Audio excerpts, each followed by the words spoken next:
আসসালামু আলাইকুম। কেমন আছেন সবাই? আশা করি সবাই ভালো আছেন। আমি আজকে আপনাদের সামনে আরেকটি গল্প নিয়ে হাজির হয়েছি। এটি একটি ইসলামিক গল্প, যেটা আপনাদের শুনলে খুব ভালো লাগবে। ওকে, চলেন শুরু করি। গল্পটি হচ্ছে সত্যবাদী ব্যবসায়ী ও আল্লাহর রহমত। এক সময়ের কথা, এক শহরে এক দরিদ্র ব্যবসায়ী বাস করতেন। তিনি খুবই সৎ এবং সত্যবাদী ছিলেন।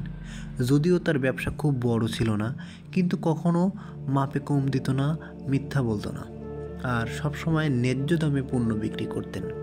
একদিন এক ধনী ব্যক্তি তার দোকানে এলেন এবং বললেন, আমি দূর দেশে যাচ্ছি, আমার কিছু মূল্যবান সম্পদ তোমার কাছে আমানত হিসেবে রেখে যেতে চাই।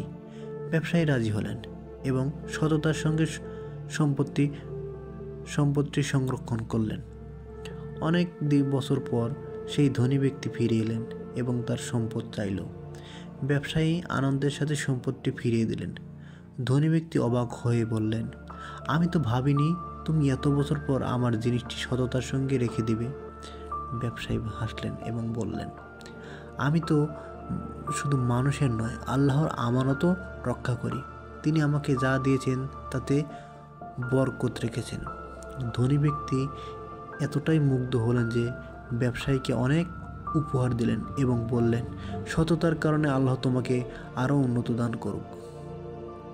ওকে বন্ধুরা, গল্পটির শিক্ষা হলো সততা ও আমানত দানকারী মানুষকে সম্মানিত করে। আল্লাহ সৎ মানুষকে বরকত দেন এবং সম্মানিত করেন। দুনিয়ার লাভের জন্য নয়, বরং আল্লাহর সন্তুষ্টির জন্য কাজ করা উচিত। আশা করি ভালো লাগছে।